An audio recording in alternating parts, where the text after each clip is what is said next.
Afternoon, guys. X-File 2708 back again with another latest watches video. Just over a week, I think, since my last video, and I've got a pile here today. I've got 9 titles in this pile. There's 2 that, if I get a chance to do editing on the PC upstairs, that I'll superimpose to the side of me here.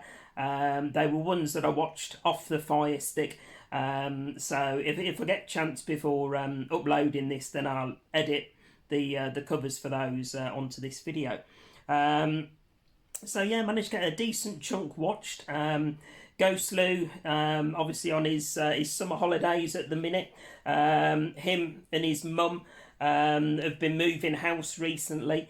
So he's been busy helping them get everything sorted with the move, etc. So I've had a decent chunk of time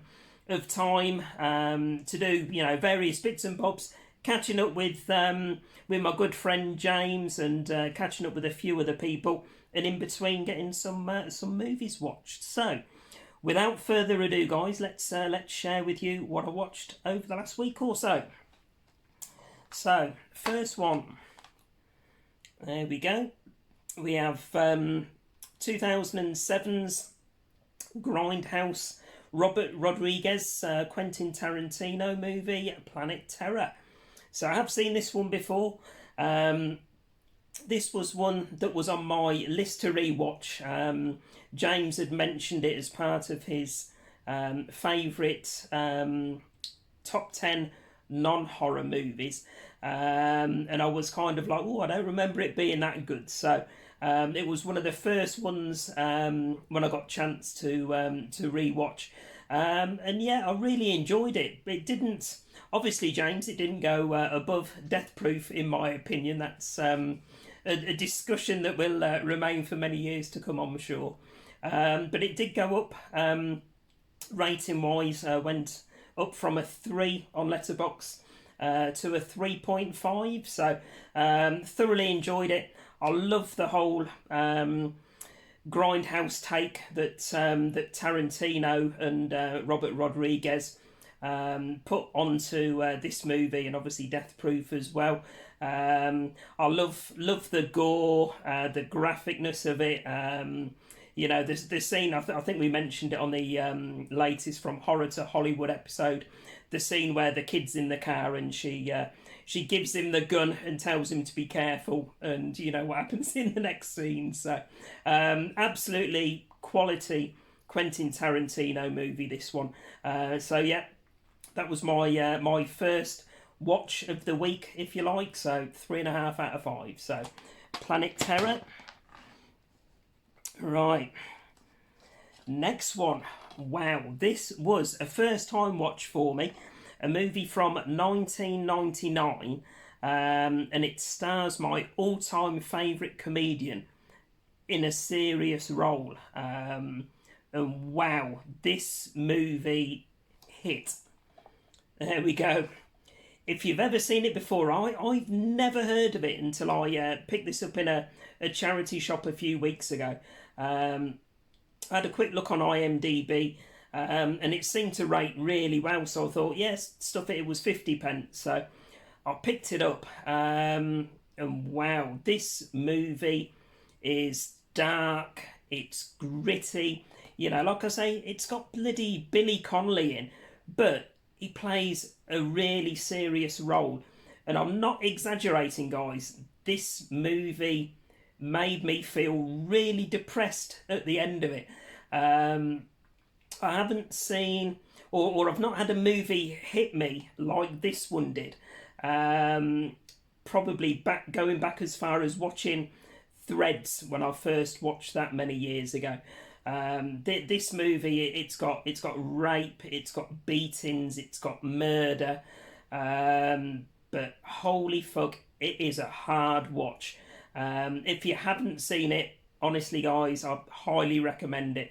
Billy Connolly plays the part of a guy that's come out of prison after serving time for obviously over exuberant debt collecting, if you like, where he took no prisoners, and a chap called let's have a look, see if I can find his name, Kelty, who was responsible for Billy Connolly, well, not obviously Billy Connolly's conviction, but the character Billy Connolly plays, Nicky Dryden, isn't happy that he's out, and he basically sets to tracking him down, and getting him back into prison if he can.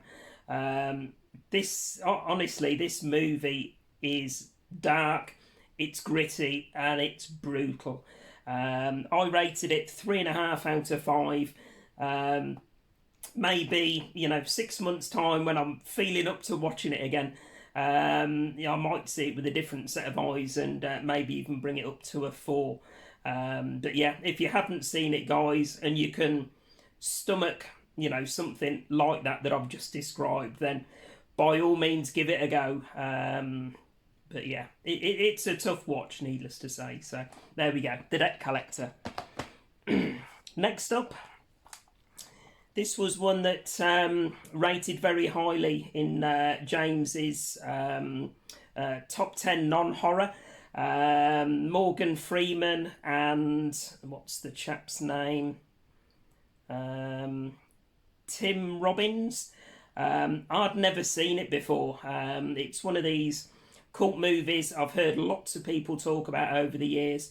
And again, when James mentioned it on our From Horror to Hollywood episode, it kind of piqued my interest, and I thought, yeah, this is a long overdue watch now. Again, if James has spoken so highly about it, then I need to, get a copy for myself and give it a watch.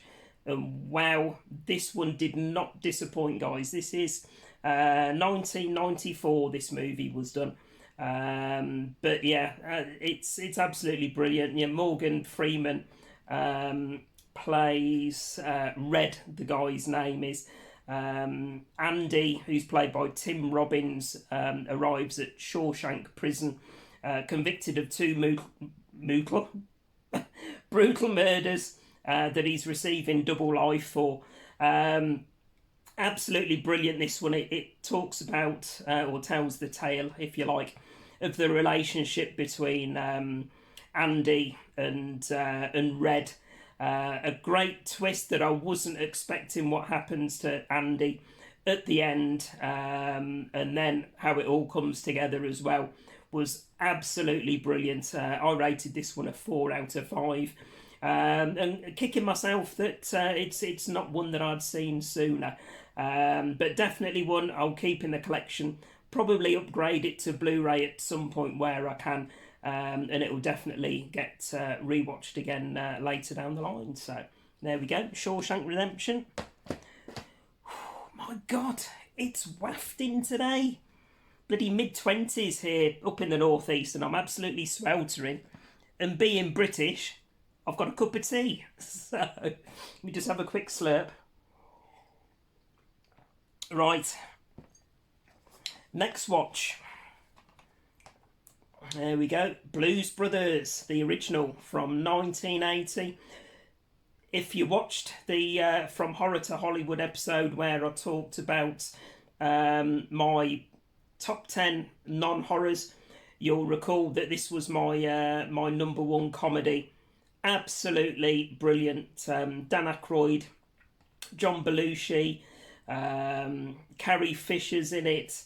Aretha Franklin, Ray Charles, James Brown, who else is in there? John Candy. John Candy's in there.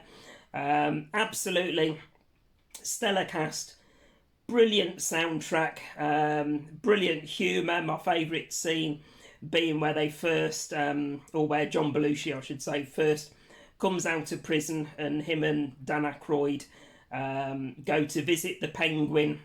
I'm not going to give spoilers, but that scene where they're sat in the school desks and they're effing and blinding, and she's whacking them with a ruler. It still makes me laugh out loud to this day.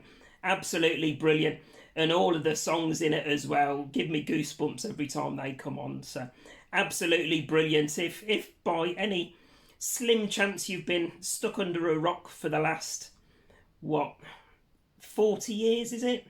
45 coming up years. And you've never seen Blues Brothers, do yourself a favour, guys, and check it out. It is absolutely superb. So there we go. 1980s Blues Brothers. Letterbox rating, guys. This is my 5 out of 5. So there we go. Blues Brothers.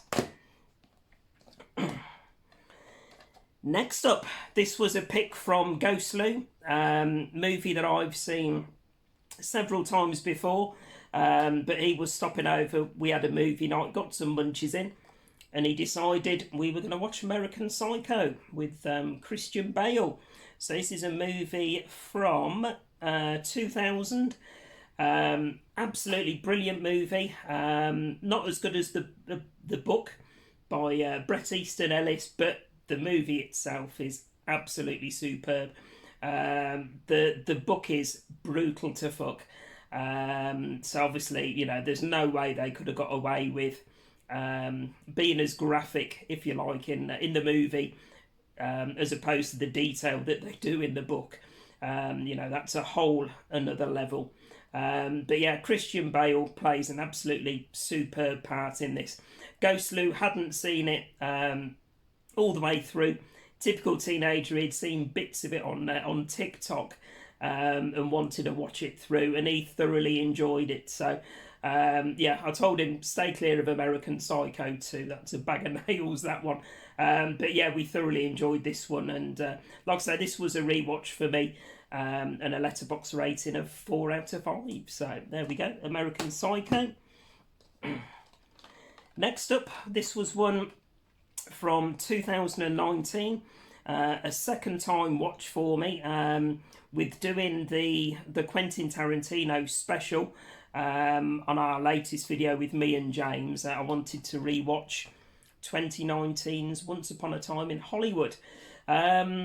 Now, mixed opinions between me and James on this one. James watched it for the first time, thoroughly enjoyed it. This was a second time watch for me, and I found it a bit more, I can't say hard of a watch.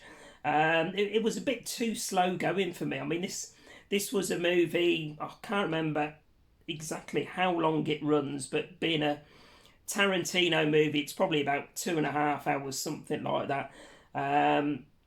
And it's probably only the last 15 minutes of the film where it starts to go batshit crazy, which, you know, batshit crazy you expect from Quentin Tarantino. But yeah, it seemed really slow going up to that point. So I dropped my letterbox rating from a 3.5 to a 3 out of 5. But I don't know, it's one of those, I'm kind of torn with this movie at the minute. Maybe, you know, a third watch later on down the line, I can enjoy the build up and the character development a bit more, knowing that, you know, you've got the big crescendo, it's a big word, a big crescendo at the end of the movie. But yeah, really good movie. Leonardo DiCaprio, Brad Pitt, and the lovely Margot Robbie. But yeah, really good movie. Like I say, the brutality when it kicks in at the end is like, holy fuck. But yeah, if you haven't seen it, guys, and you enjoy your Quentin Tarantino stuff, then wholeheartedly recommend this one. Right, next up, some stand-up comedy from 1990. Very politically incorrect. And if you saw on my community tab, you'll see that I watched this one. And it's Chubby Brown from Inside the Helmet. So yeah, this is a 1990 stand-up show that he did in Blackpool. Everybody knows Chubby Brown. Yeah, very politically incorrect in you know, today's world of snowflakes, as I like to call it. But I still love this, you know, kind of humour. I people that get offended by it, I give the middle finger and tell them to jog on. So, you know, I love sitting and watching this sort of thing. I've probably got, I don't know, maybe 10 or 12 of Chubby Brown's DVDs. I've got some Richard Pryor, some Eddie Murphy. You know, back when you could do proper comedy and enjoy it for what it was, and not have to worry about the fallout from snowflakes. But yeah, I sat watching this with a couple of beers the other night and thoroughly enjoyed it, laughed all the way through. And for me, I rated this one a 4 out of 5. Absolutely brilliant. So, and obviously, Chubby Brown from up here in the northeast. So if I get a chance, I'd met him several years ago. So in the corner there, I'll pop a picture of me when I met Chubby Brown. So met him over at one of the big shopping parks up here in the northeast. I think he was pushing his shopping trolley back to the area where they were stored, and I saw him and I just shouted, "Chubby!" And he looked up and I collared him, and he came over and shook my hand and told a couple of jokes, and very kindly let me have a picture taken with him as well. So really nice, down to earth chap, and he still wanders around the northeast now as well, still lives up this way. So but yeah, really good. Sad to see, like I say, with the snowflakes. I mean, he's still performing. I still follow him on his Facebook page, and sadly some of his stand-up concerts have been cancelled recently with no explanation given and that. So it's sad to see, that the snowflakes are causing problems with this sort of comedy now. But thankfully, it's all preserved on DVDs, and they can't tell me what I can and can't watch in the privacy of my own home. So fuck you. So there we go. Chubby Brown from inside. No, not it. Yeah, from inside the helmet. Right. Next one. Let me just have a quick slurp. So yeah, 2 more to go from this pile, guys. 2 more to talk about, and then we're done. So 17 minutes. We're not doing too bad. Next up, a movie from 2015. Another Quentin Tarantino one. Again, this was another watch on the run up to our Quentin Tarantino special that we did. Only uploaded it yesterday afternoon, guys. So link in the description. If you haven't seen it, then by all means, head across and give it a watch. See what you think if you're into your Quentin Tarantino. But yeah, I wanted to give this one another watch. It was a few years since I'd last seen it. Obviously, Quentin Tarantino's take on a Western. Absolutely brilliant. Thoroughly enjoyed it. Excellent part from Kurt Russell. Samuel L. Jackson's in it as well, and Tim Roth. Tim Roth plays an absolutely brilliant character, Oswaldo, somebody his name is, but he's British in this one, and he's got a completely cliche and over the top British accent, and I was just howling listening to it when he spoke. It was absolutely brilliant. But yeah, thoroughly enjoyed this one, guys.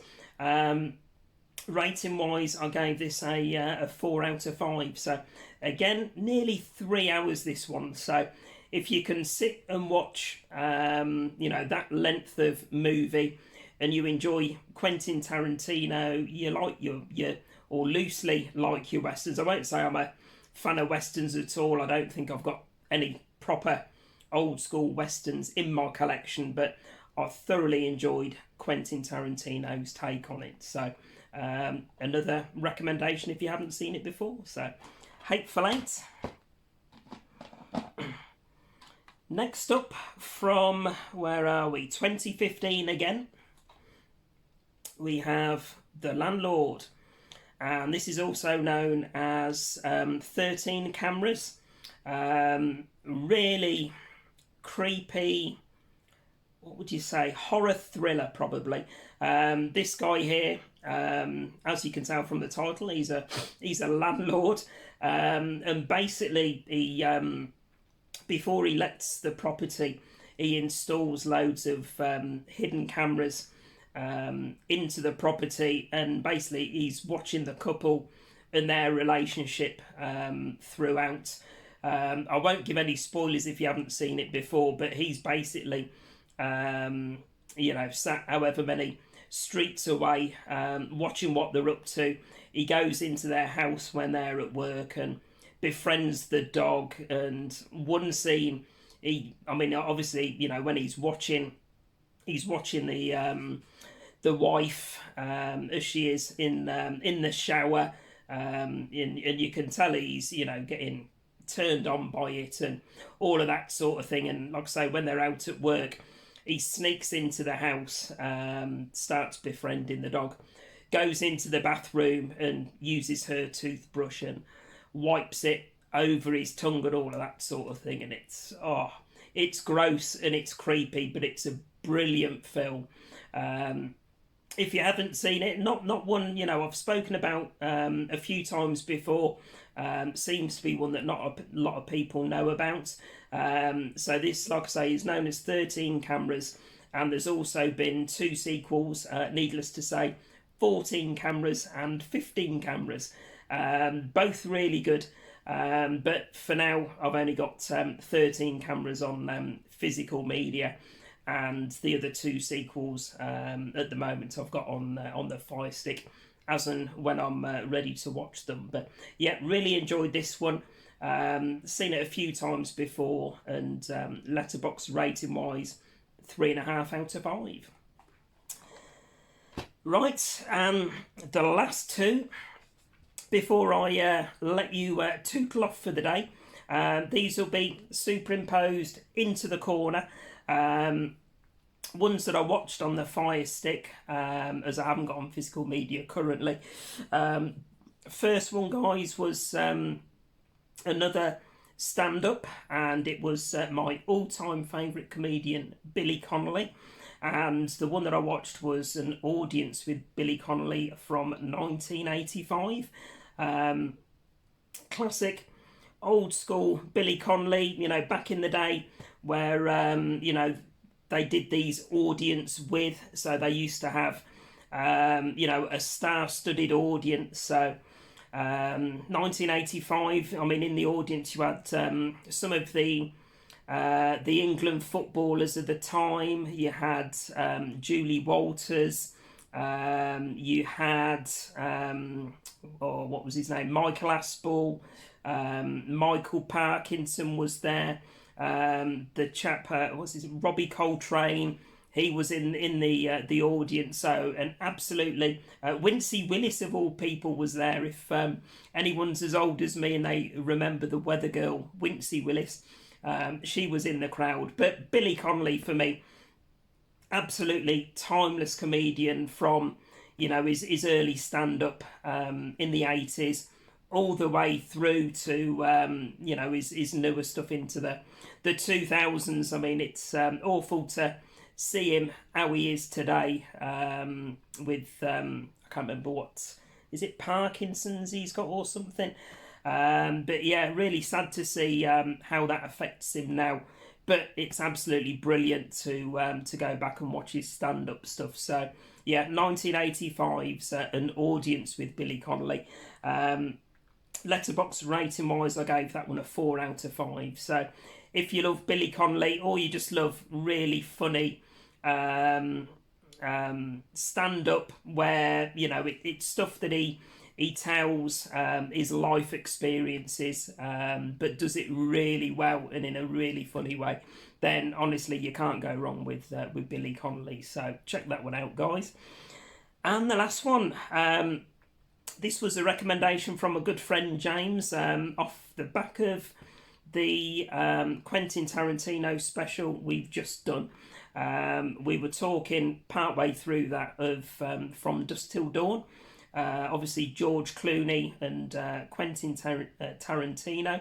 And he pointed out to me on the Miramax DVD that I've got that there's a full-length documentary called Full Tilt Boogie.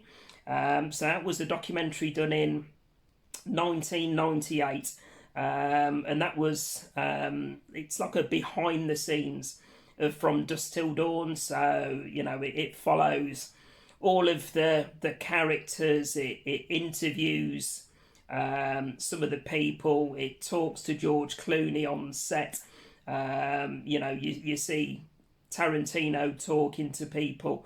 Literally a full behind the scenes thing, following them through the filming of From Dusk Till Dawn. So if you're a fan of From Dusk Till Dawn and you like your documentaries, then honestly you won't go wrong with Full Tilt Boogie. I think it might be on some streaming platforms, but it's definitely an extra on the Miramax DVD of the From Dusk Till Dawn movie itself. So letterbox rating wise, guys, I gave that one a 3.5 out of 5. So there we go, guys. That's my my latest watches. So let me know in the comments any of those that you've seen before, what your opinions are on them. So it's always nice to interact with you guys in the comments. And as always, I reply to each and every comment where I can. So as always, guys, please remember to like, comment and subscribe and all that good stuff. And I'll be back later on in the week with another video. Bye for now.